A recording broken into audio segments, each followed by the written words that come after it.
presentata nella mattinata all'interno del paddock la nuovissima 296.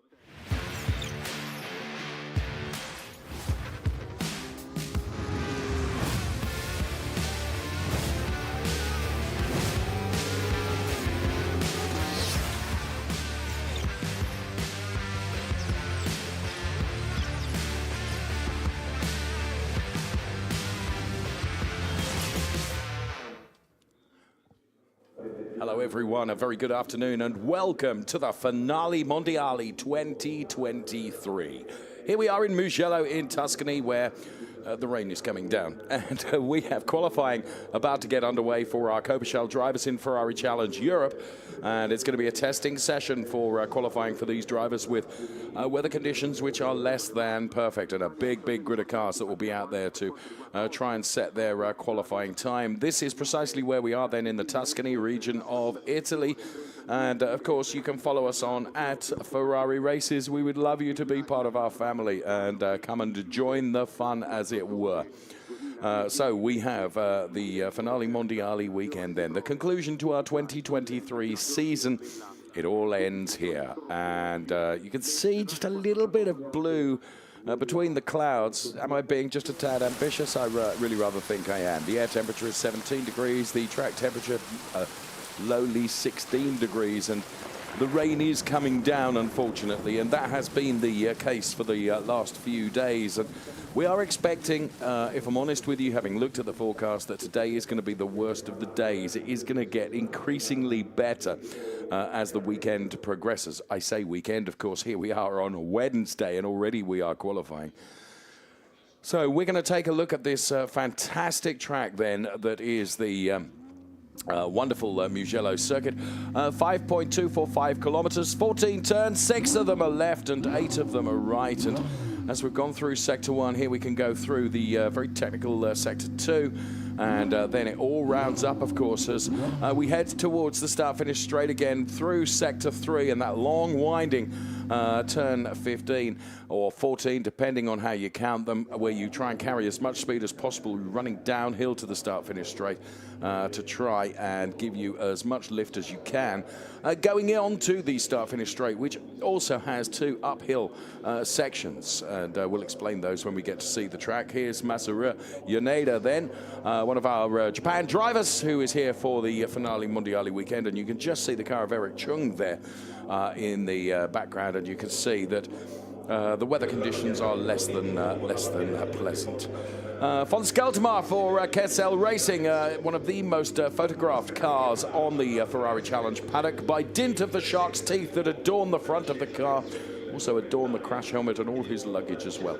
Delighted to welcome alongside me I normally have a German colleague, but today I have a different German colleague, and that is Oliver Fendel, who he and I have known each other and worked together for many years, and the first time to my knowledge that we were on air together for Ferrari Challenge. Good afternoon. Good afternoon. It's a pleasure to be here. It took some time to step up to you, so thank you for this opportunity. Yes, you mentioned that it is not the summertime already here in the Tuscany, but yeah, you see the wet conditions, the slippery conditions here already in the pit lane, and it will be quite interesting how to get through this one perfect lap in the car. Yeah, you're absolutely right. And as I mentioned, there's going to be a lot of cars out there on the track, and it's going to be finding space really to get out there and to push for your best lap that you can actually achieve in really troublesome conditions. As we look at the car of Ken Abe, who's driving for Formula Racing. Was talking about Ken right at the beginning of the year when we had our winter series in Dubai and Abu Dhabi, and you can really see the rain falling down now. The Henrik Kamstrup car to the very left-hand side of that picture that we saw, the all-blue Henrik Kamstrup car, as we look at the car right now of Tommy Lindroth, car number 127. Tommy Lindroth then, who's had a number of podiums this season. Manuela Gosner, who's flying high at the moment in Ferrari Challenge, and of course hopes to finish the season on the highest note possible. There is Corinna Gostner in the 161 car. And as we make our way down this wonderful collection of cars, we look at the Baby K car for Cornes Saka. Baby K and I shared dinner in Abu Dhabi towards the end of February. And this, the 109 car of former champion Ernst Kirchmayr, who's back for this weekend. Good to see. And the cars now making their way out onto this Mugello circuit. You can just see there as the cars will join the circuit how it's the second uphill section before you get into the first turn. Those uphill sections that I was talking about on the start-finish straight, Oliver. I had some problems. I had the pleasure 10 years ago to make my license here, and this is, I can say, still one tricky part of the lap. And if you do already there one mistake, your lap is finished before you started. A lot of people don't realize, and I've come to learn through the advice given to me by numerous drivers and also driver coaches, that actually Mugello is a very, very technical circuit. And you're absolutely right. You make a mistake in one place, your lap is horlicked effectively, and you need to focus on the next one. Surprisingly, it is, and I never believed it until I recognized it, that if you get 1 or 1.5 meter away from the ideal line in the first corner, you will feel it after the second. And there we have already Manuela with some, and it's not surprising with these conditions, turning around. Yes, and I think she's lost an end plate off the rear wing. I just saw that tumbling off the car, and that's what's happened. I suspect on relatively cold tyres has gone around already, so here we can see problems also for Yoneda then. Now, whether Yoneda was involved in that little incident there that we saw, we've got a yellow flag being shown at the moment, but Yoneda gets going again, and also having gone around is the 169 car of Yansheng Liang, another one of our Japanese drivers. We always knew this session was going to be tricky.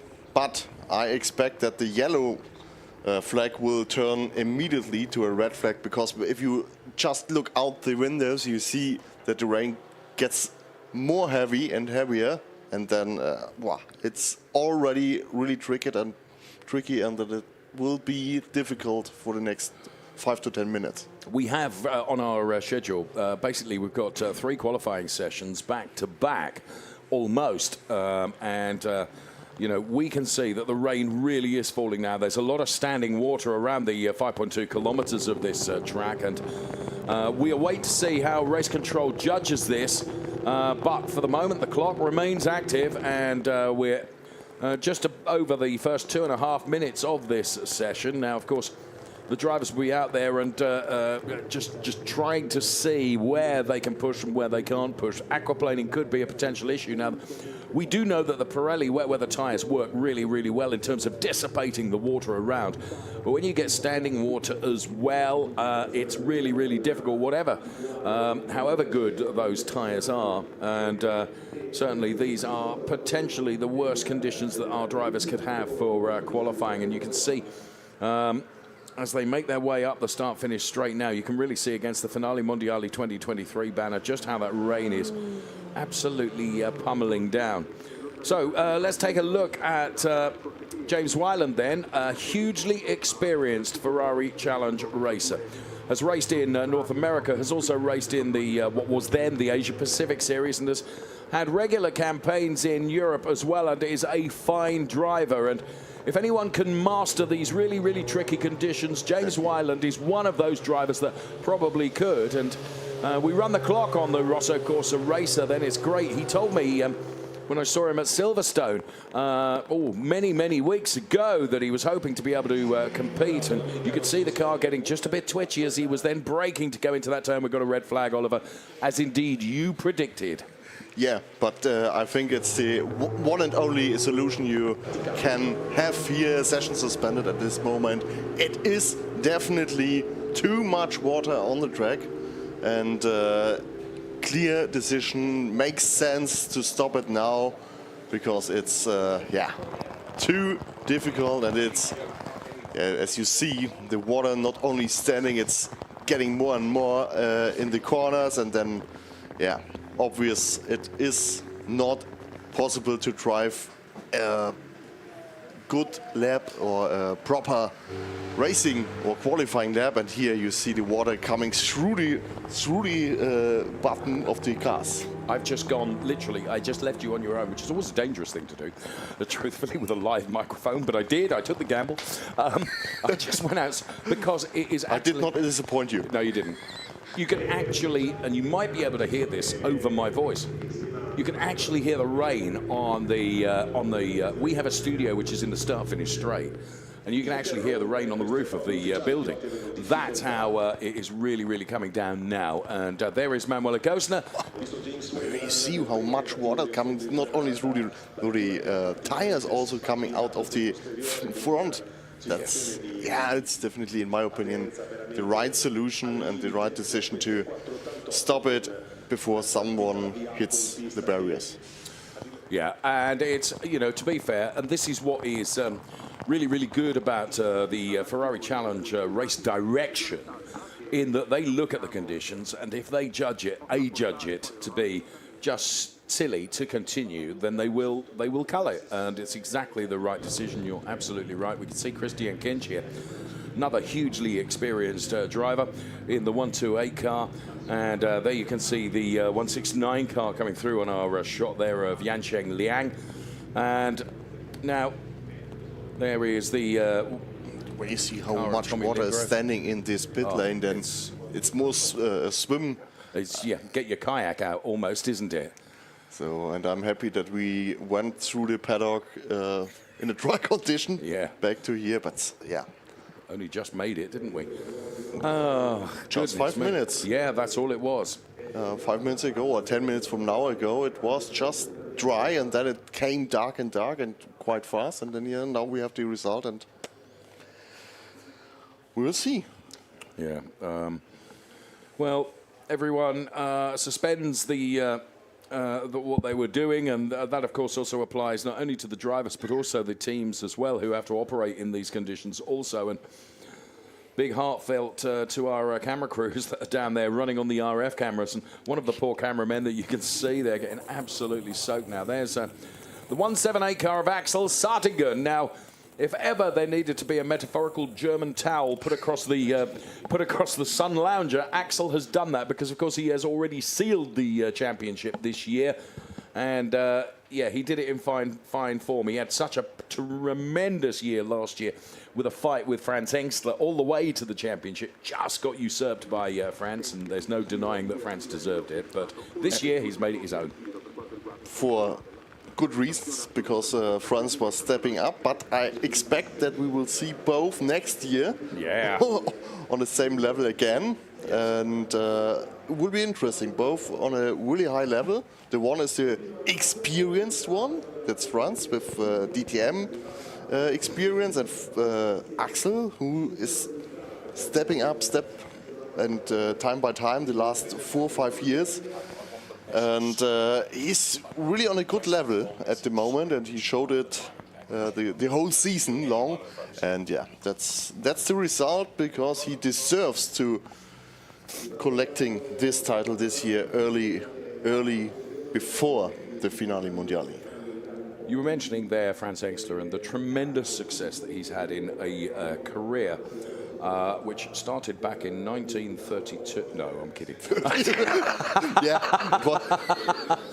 But, and of course, France is still as uber competitive today as he's ever been. He is a truly lovely gentleman, and you know, his son Luca is, of course, racing now and competing in the DTM. He's just completed his first season in the DTM, and. But it's a shame that he's not running with the Ferrari at the moment, but this was Masuro Yaneda, who I have to say, in terms of controlling a power sliding car, he got 10 out of 10 for that, in my opinion. Did a brilliant job, held on to that car. I would give 12 of 10. Yeah, I mean, it's just an example of how difficult the conditions are out there for our European drivers. And here we can see. Now, this was Corinna Gosner. And this is not so bad. Also losing an end plate, but not destroying the car. No, did very well to minimize the damage, if you like. And there we can see, that was when Manuela went in. Nearly the same. Yeah, the tyre barrier is doing a good job there because not only absorbing the impact, but also not causing horrific damage to the cars either, which is always good to see. So Manuela felt the forces, if you like, of the tyre barriers early on in that session. In fact, in the first couple of minutes. So this is the situation that we have here in Mugello at the moment. It is Ferrari Challenge Coppa Shell Europe qualifying, which has been suspended by the red flag for the moment, awaiting just a little subside in the rainfall. I don't think it's coming down quite as heavy as it was, but it is still coming down. Of that, there is no question. So we await what race control decide to do with this session. As you can see, the clock has been stopped, and let's take a look at some of the images that we have so far.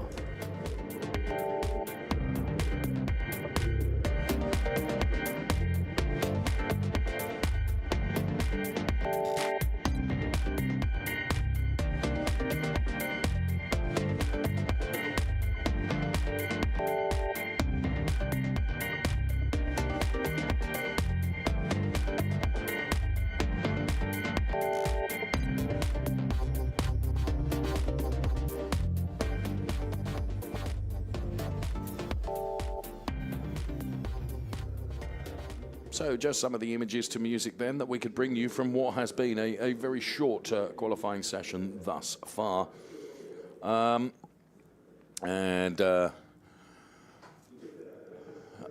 We await news from race control. That's in their gift, if you like, to decide what they do. If anything, I was just saying, and it's like commentator's curse, because it's not coming down quite as hard, it's coming down even harder now. I know you're looking at the weather conditions as we speak.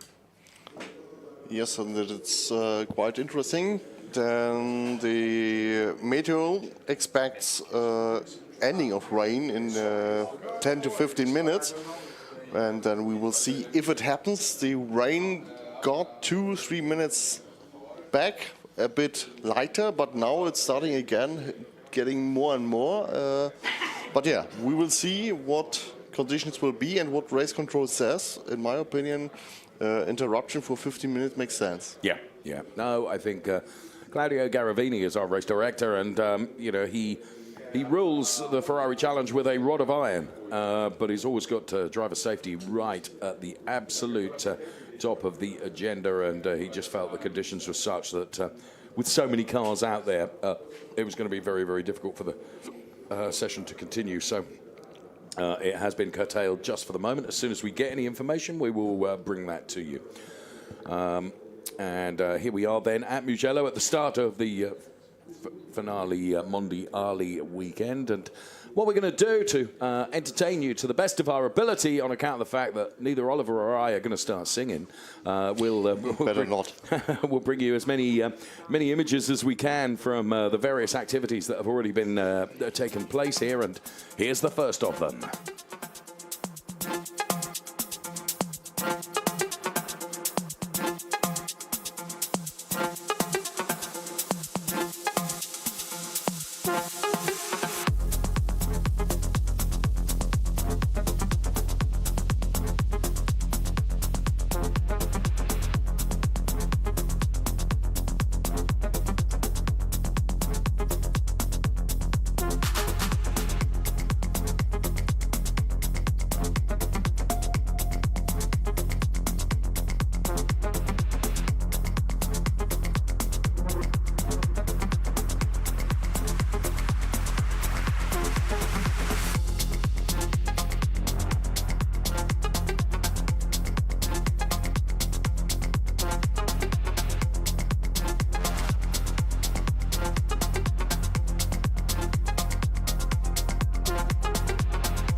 Well, some of those images that you were looking at there, of course, from the free practice sessions. Incidentally, one of the cars we saw there was the car of Murat Kuhadaroglu, the Kessel Racing driver, who was a long-term campaigner in the Ferrari Challenge. He's returned to it this weekend. Murat, it's great to have you back, friend. And we are being told that the session will restart at 14:47, which is in about 24 seconds from now. Originally, they said it will restart at 14:47 TBC, to be confirmed. The TBC has disappeared from our message from race control, so I think that means that the session, absolutely, as you can see on screen right now, will restart at 14:47. We're going to have 26 minutes, as near as makes no difference, remaining on the clock for those drivers to get out there and set their qualifying for the weekend. What you can see is the clear line between the dark and the lightning, the sky, and then what you have with the light sky, it is coming here to Mugello. That means that we obviously have the chance of no rain the next hours, and the meteor, the radar says it as well, and hopefully we have the worst conditions behind us. Thanks to Oliver Fendel, who is our meteorologist for this afternoon. As we can see, the Guy 4 car there. Without diploma. without any credibility whatsoever, but thank you nonetheless. Right, let's get to this then. A reminder to you that the Shell Am drivers have the black, forgive me, sun strip across the top of the car, and the Shell drivers have the yellow strip across the top of the windscreen of their car. Paolo Scudieri, who is one of those black liveried windscreens, he's a Coppa Shell Am driver. We're on board with him right now, taking us around this really rather tricky Mugello circuit, which is going to be made even trickier now because the undulating nature of Mugello means that there will be standing water at various points, and those points tend to be the lowest points of the track. As he turns right now, you might even see a river running across down the bottom here, and there you can see where that standing water is. There's a shortcut there where you can make your way into the pit lane if you want to, and here again is another just bunch of water there on the right-hand side as he comes into this turn now. So we ride on board with Paolo Scudieri then, who's had some success this season, that's for sure, and he will be testing just where he can give that car some real welly, these wonderful 488 Challenge Evo cars. And there, just look, and here is another problem for the drivers that are out there. If you're following too close behind another driver, with the standing water that's out there on the track, your visibility is going to be really, really compromised. And there you see on the left-hand side that there's the standing water you mentioned. And there are so small rivers where you have mostly in the sector 2, because that's the one level sector, but not so easy. And here in the last corners, the combination is also not so easy, because you have to try to step away from the curbs, because there's the standing water. They will hold water, won't they? Now, this is going to be interesting, the final left-hander, and there you can see Frank Herta engineered Axel Sardinger going all the way around the outside of Paolo Scudieri. Now, you look here, there's going to be a puddle going into pit lane because that's the lowest part of the track at that point, and sure enough, that's what we have there. Now, it looks like Motohiko Isosaki is really on a mission here as well. Motohiko Isosaki in the green car that you can see there, who's leading in terms of Coppa Shell Championship points at the moment, is in something of a battle here with the 178 car, championship winning Axel Sardinger. Respect for both. Yes. At this early moment, yeah, it's clever to pull away, or to try to pull away, because everyone tries to speed up, and Axel is one of these, you mentioned it, who has nothing to lose, just to enjoy. But yeah, it needs some balls at this moment to speed up in this way. So there's Axel Sardinger then, as we've mentioned, he's sealed the Coppa Shell Championship already. Motohiko Isosaki, who is leading Kirk Beervold. We've yet to see a meaningful time from Kirk Beervold yet. And there, the Luex Sportivo Frank Herta engineered Axel Sardinger, who has had a stellar season, that's for sure. Yeah, good job of both coming through this. It's Forgive me, Motohiko Isasaki's been very clever here. Because if you're going to follow a driver, and follow a driver closely and watch every wheel track that he makes, this isn't a bad benchmark to use in terms of Axel Sardigan. I think that's what Motohiko Isasaki is doing here, thinking, do you know what? We know Axel is quick. We know he's champion. He knows his way around the Mugello circuit. If I follow what he does, now I'm not saying Motohiko doesn't know the Mugello circuit, because of course he does as well. But, you know, he's not a bad pilot to have ahead of him. Yes, definitely. But at the same moment, you go a high risk that if he's not on the point and misjudge a situation, then you are quite close to him to very much so. To kiss his back, and then But at the moment, Isasaki is doing really the right way, and Axel, he knows how to work tested so much here. So and. You know, we were mentioning Axel Sardigan, who is championship winner this year, came so very close to it last year. Axel was the first to admit, you know, he came into racing very, very late in life, you know, built his career and his successes, and then carried out his boyhood ambition to be a competitive racing driver, and he has really, really proven that he's made of stern stuff and is actually a really, really likable gentleman at the same time as well. So we're going to be beginning to get some times up on the board for you.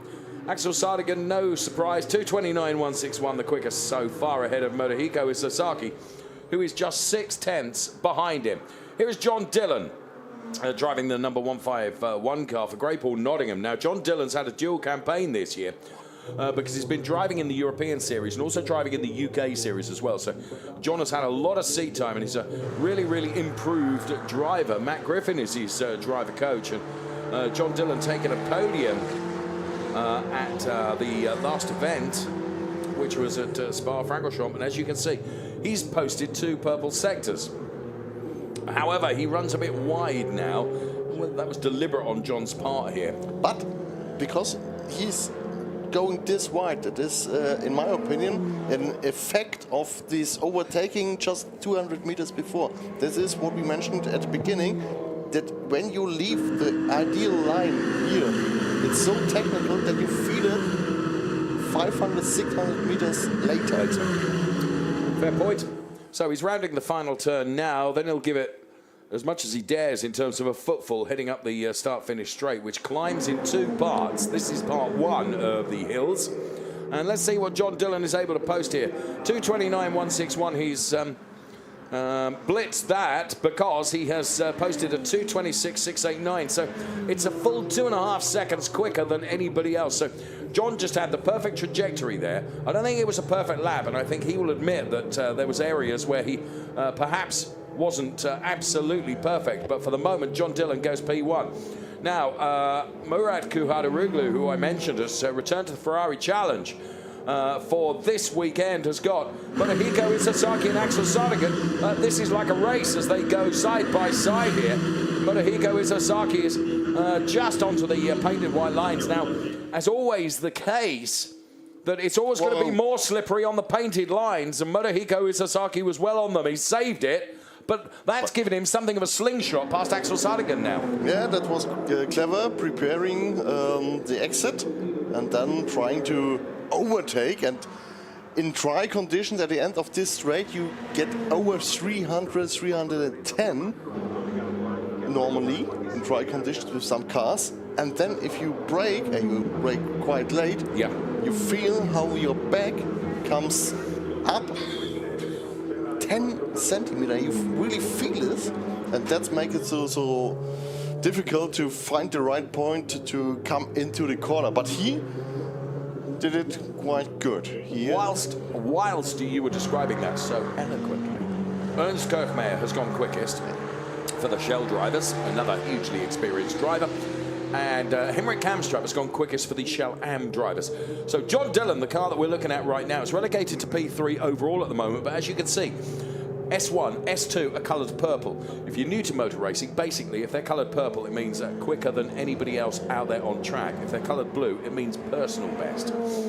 But John is going to be compromised now because he's got a car right in front of him. I'm pretty sure that is the 129 car, which was just in the right place at the wrong time as far as John Dillon was concerned, and that may have nosed up his lap on this occasion.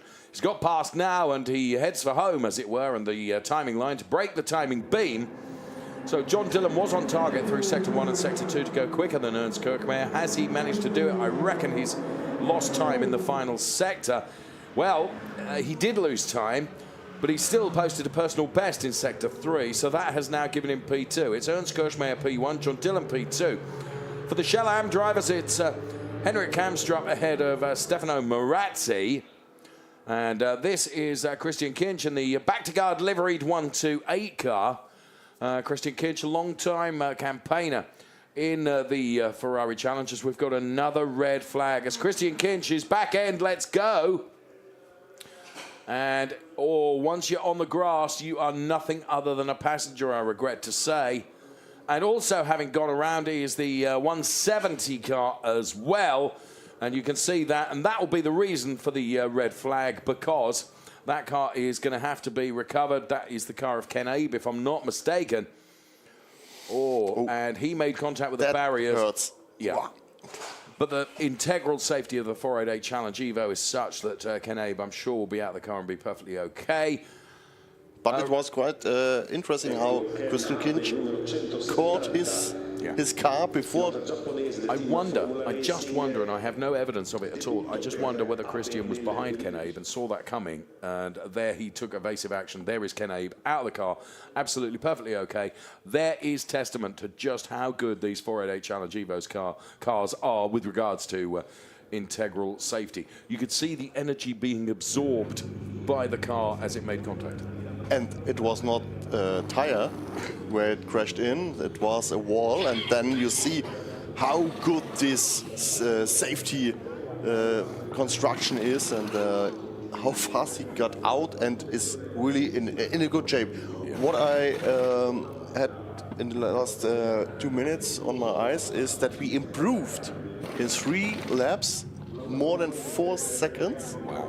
That's quite impressive, how fast they adapt the situation. But to give you a feeling how far we are away from a dry condition qualifying, we had in the morning the free practice with the best time 1:54, nearly the time with the best and with the best car on track, and it is 31. I have to think about it and calculate, but this is also a nice way to come here. Mr. Fendel's company car that you could see there. I said to you, don't say it. But yeah, okay. Now it's out there. The secret is out there. It's out there. So we take a look at some of the replays that we can bring you from the second part of the already impacted qualifying. That was Yasutaka Shirasaki that you were looking at, the all-blue car. This is the 169 car that we can see center screen right now, battling those weather-impacted conditions for Yan Sheng Liang.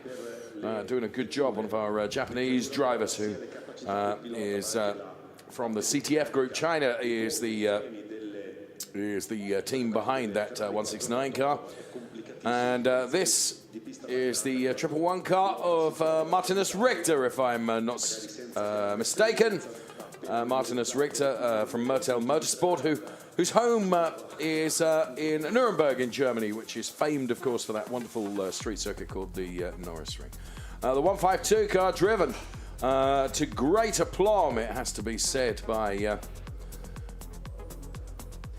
Sorry, my mind was distracted by Thomas Loflad. I was distracted by just being able to tell you, which you can now see on the screen, that the session's going to restart in 1.5 minutes' time. So we're going to go back. We will get this qualifying session done and dusted come heck or high water.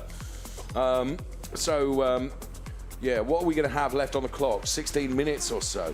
And just half time. Yeah, just half time. So as the session was suspended once again, it was Ernst Kirchmeier and John Dillon, the top 2 Shell drivers, and there is John Dillon. The top 2 AM drivers were Henrik Kamstrup and also Stefano Marazzi. Here then, the Ernst Kirchmayr car.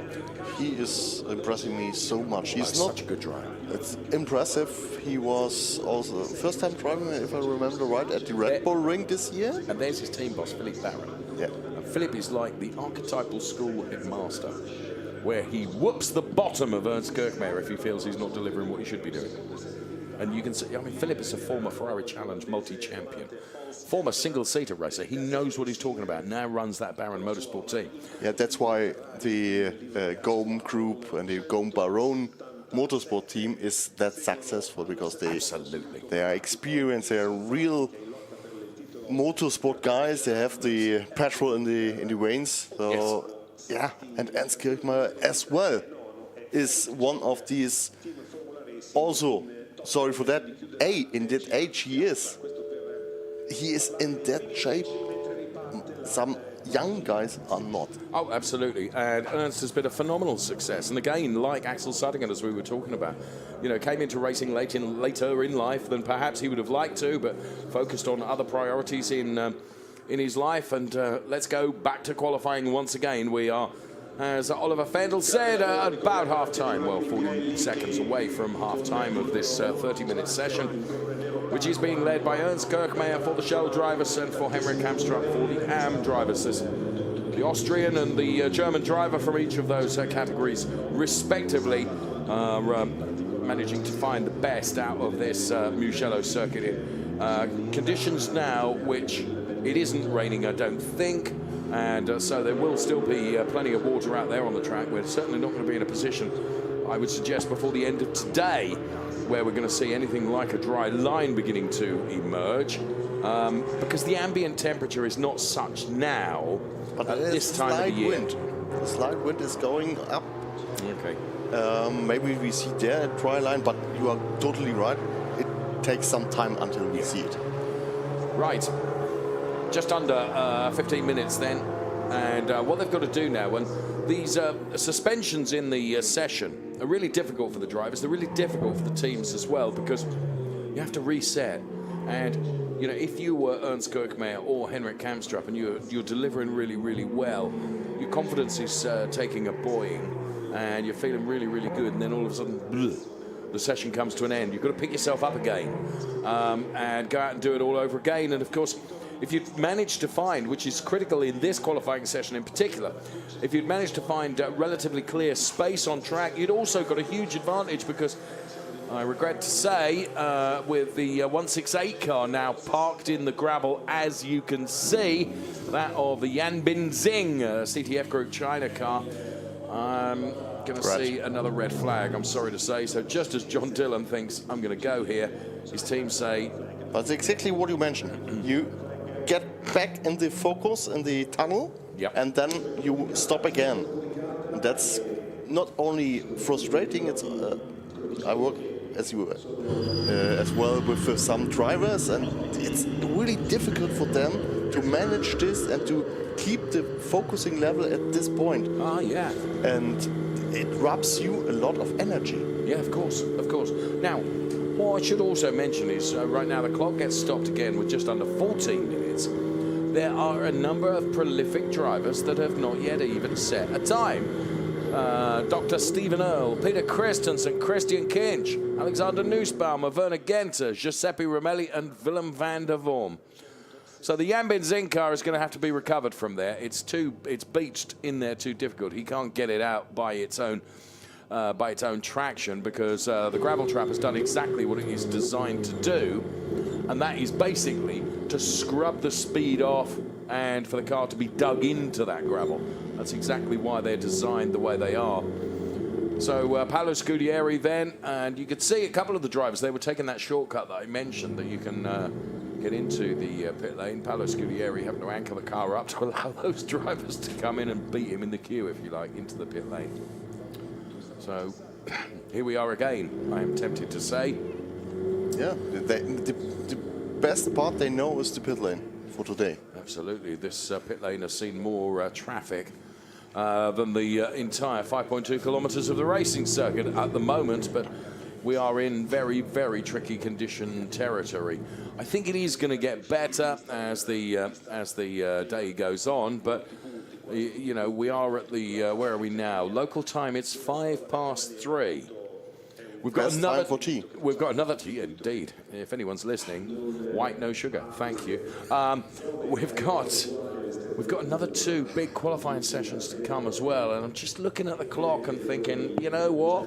What is interesting is the point that now, in these conditions, we have to do with the Europe drivers. The Asian and the American will follow, and they don't know Mugello in that way they do. You make a very good point. You make a very good point. Now, there's been, in the few days prior to this event starting, there has been quite some practice sessions, that's for sure. But inevitably, it does mean that, you know, these drivers, or some of these drivers that have been around here for lots and lots of laps, they know it better than anybody else. Here's some highlight shots that we can show you then from the session so far to music.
Highlight package of water dissipation at its best. And I can tell you that the session is going to restart in 20 seconds from now. Exactly 20 seconds from now. 15:09, we're going to be back to the session getting underway again. It's going to be a short, sharp qualifying session now. A number of drivers, as I mentioned just before we went into that highlights package, who have not even set a time yet. And a number of drivers that will feel that they should and could be improving before the end of the session. But the time is running out, so we get the green flag at the end of the pit lane. Let's go back to qualifying once again. We've got 13 3/4 minutes left on the board. And let's see how we do. Ernst Kirchmeier and John Dillon, then the 2 quickest of the Shell drivers. And it remains Henrik Kamstrup and Stefano Marazzi, who are the quickest of the Shell Am drivers. So I remind you, if you're new to the Ferrari Challenge, the Shell drivers drive with a yellow strip across the top of the windscreen, the Am drivers with the black strip across the top of the windscreen. You can see with the cloud here, it's looking gloomy, and we have just on 3:10 local time here. And as I mentioned, another 2 qualifying sessions to get underway before the end of running this afternoon. Whoa, you could just see as the back end let out there on, I think that was the Murat Kuala-Ruglu car, that the conditions are still challenging out there. That's for sure. And we've had a number of these red flag interruptions already, and we're hoping that we are able to get away with the final 12 3/4 minutes with no interruption. We will see. So the best time we've seen into the 25s, and only 2 drivers have put it to 25. They are Ernst Kirchmeier and John Dillon. The man you're looking at right now is the driver of the 127 car. That's Tommy Lindroth. His best time at 2:34 thus far. A big disparity between the very top of the board and the very bottom of it. And I just hate it when someone proves you wrong. And I was being really favourable to Ernst Kirchmeier, who is at the top of the chart at the moment. Oliver felt he was older than I did, and I said, no, there's no way Ernst is that sort of age, and he's actually just proved me wrong. Go on. 68, and that makes it much more impressive to have this performance. 68, he was born in 1955. I find that hard to believe, but there we are. Well, Ernst is doing really, really well, and has done really, really well. He's a very, very accomplished Ferrari Challenge driver. No question about that. Now resident in the UAE, but Austrian, and there we can see the 107 car of Stefano Marazzi, who's currently second fastest in the AM drivers of the Shell class. And his time was, last time, was a 2:26.990, playing a 2:26.250, which was set by Henrik Kamstrup in terms of the qualifying honours within class. Now, do bear in mind that the drivers get a point for setting the fastest lap in qualifying, which of course gives them their class pole position. That is, in some situations, really perfect, that you have it, you collect it over the year, and then you get 6 or 7 points if you do it every time, and then points make prizes. Points make prizes, points maybe decide championships. And now, when it comes to the Coppa Shell Championship, that is already won, of course, and we've talked about that. But in terms of Shell Am, the battle that has raged all season long between Motohiko Isazaki and Kirk Beervold. Kirk Beervold at the moment in class is P9. That's P22 overall. So Kirk has got some work to do. Kirk is a super driver and a really charming gentleman as well. He'll be hoping to find some track space in the remaining 10 minutes of this as Ernst Kirchmeier, look, straight out of the box, is improving as he goes past Corinna Gostner. That was close. Sometimes I have the feeling that she really is pushing so hard that she is concentrating, focusing on what she does. I agree. And you know what? It's very difficult to have sometimes that awareness of what's going on around you as well. And here comes Manuela Gostner, her sister. But here is Ernst Kirchmeier, who has improved through Sector 2. And you see the difference in the lines. She goes wide. Now, in fairness, I have made a mistake. That's Thomas Gostner driving the colour scheme of Corinna. So, apologies, I've been calling that wrong. It is actually Thomas Gostner. Thank you, Franco, for shouting at me down the talkback to tell me it's actually Thomas. It's actually Thomas Gostner. But now he makes space. I hope you will accept that is the Corinna's normal colours. Yeah, that's why I totally trust you. But it's Thomas in the car. Now, John Dillon has just gone quickest for Shell drivers, and Motohiko Isazaki has gone quickest for Shell Am drivers. And this puts the pressure on his rival, on Kirk Beervold, because he is far away. That's over 9 seconds. No, now I have to recheck it. Here is Ernst Kirchmeier, who's now been relegated to third overall and P2 in class. But John Dillon for Great Paul Nottingham goes fastest of anyone with a 2:20.333. Are we going to see a sub 2:20 time before the end of this session? It's not beyond the realms of possibility. And you know what I was saying about this track losing its water? Well, it's actually going quicker than I ever anticipated. You can still say there's plenty of spray coming off the back of John Dillon's car, but not so much influence on your view. But what's clever here, once again, where's Motohiko Isazaki? He's following John Dillon. So Motohiko Isazaki, both times when he's really performed well, has picked up on who he's doing really well in Shell, and he's parked the car behind them. It's not only the driver, it's also the result of a good team, because they see on the screens where the gap is, where the fastest is, and they have to position you exactly in that way that you can adapt and see what he's doing.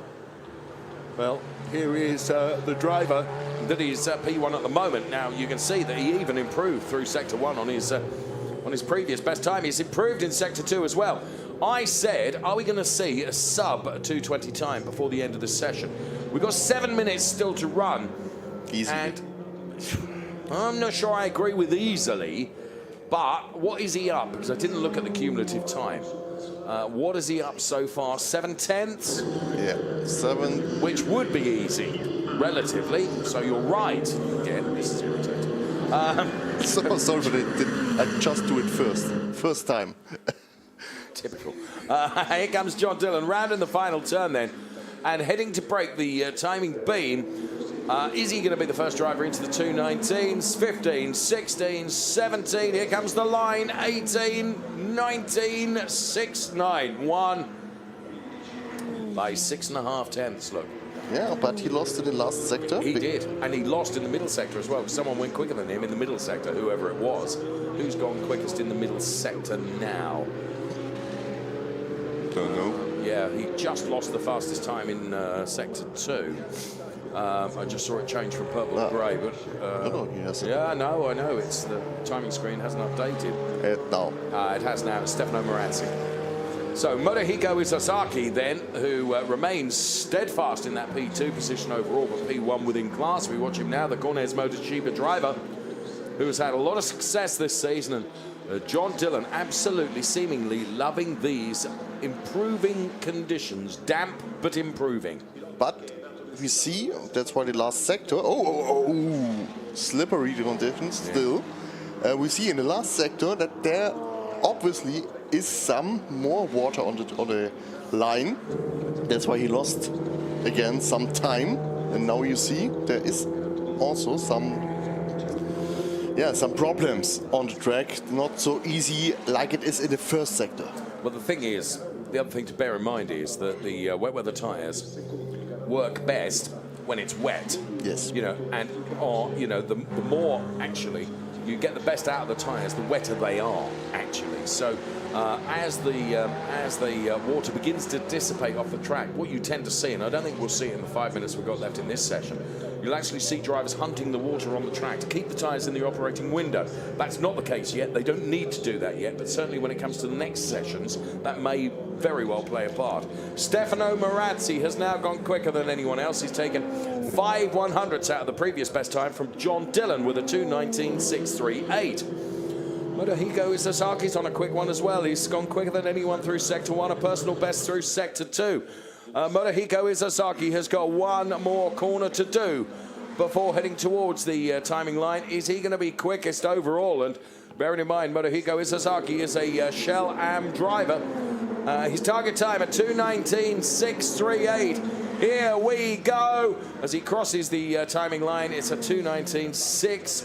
I mean, that's 1/100th. Kirchmeier is coming back at the top of this timing sheet, and he has a time.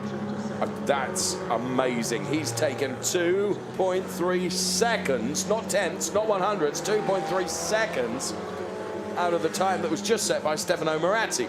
So Ernst Kirchmeier has found a 2:17.335. The track is evolving, of course. And you've got drivers that are also still improving. This is going to be a dash for cash towards the end of the session. We've got 3.5 minutes remaining. Stefano Marazzi is on a good lap here. The projection is good. Sector 1 and Sector 2, both purple. He's got quite a gaggle of cars to come up against, which could really, really impact and affect They do. Wow. how he is driving around that final turn. He's going to lose the time in the final sector. Stefano Marazzi was on schedule there to give us an extraordinary time, and he has found space now. I don't think it's going to be enough for P1 overall, but he stays P1 in class, and he's taken 1.8. So, look at the drivers. Now there, the other yellow car, the first of the yellow cars you can see, is the man that needs to be out there and to try and develop the lap that he possibly can, the best lap that he possibly can. That's Kirk Beerbold. And now we are on the way with Ernst Kirchmeier, that one who puts the first time, they were 2:73 time on the asphalt. And he tries to improve again. He's in the last 2 corners now. Managed it quite well. And now, hit the curbs. Shortcut in the chicanes, more than kissing the apex, snogging them damn near. Right, here's Motohiko Isazaki, who is now P2 in class. And here comes Ernst Kirchmayr. Look how those drivers are now diving for the wettest part of the circuit. And Ernst Kirchmayr heading towards breaking the timing beam now. His previous best time at 2:17.335.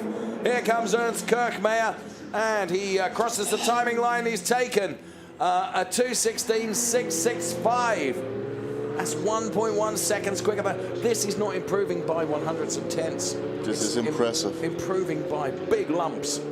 This is more than just a finger ahead, and showing all the rest of this field how to improve. And this is a bit too much and from that, the 107. Stefano Marazzi pushing as hard as he can and pushing just a bit. And that is the trouble. You're on an absolute knife edge, Oliver. You know, where you push as hard as you can, but sometimes if you just go over the edge, it's going to bite you on the bottom. And it did. It is less than a millimeter sometimes to go over this edge, and then you can just try to save your car and nothing else. Now the yellow one again comes to other cars and loses time. Ernst Kirchmayr once again, purple sector 1. Now, other drivers have been improving as well, because the likes of Axel Sardinger, who is now P2 in class, Christian Kinch, who is P3 in class, make that P4 in class because John Dillon is quicker than he is. Kanjar Yagura, Manuela Gosner. So still plenty going on in this qualifying session, of which there are only 20 seconds remaining. But bear in mind that if the driver crosses the line before the clock has counted down to 0, the next lap will count. And this is Ernst Kirchmayr that we're watching right now. A 2:16.665. He remains the only driver that's put it into the 2:16s. But such are the conditions. We have such a spread of times between 2:16.665, the very fastest, and then the likes of Yancheng Liang with a 2:59.362. I mean, ordinarily within the Ferrari Challenge, it's, you know, like tenths and 100ths of seconds, maybe a second here and there between absolute top and not. And this time around, the gaps are more demonstrable because the track conditions are so difficult. And Ernst Kirchmayr on an improvement trajectory once again. A 2:15.339, 2:15.339 from Ernst Kirchmayr. Then it's Stefano Marazzi and Motohiko Isozaki. Then it's John Dillon, Manuela Gosner, Axel Sardinger, and Christian Kinch.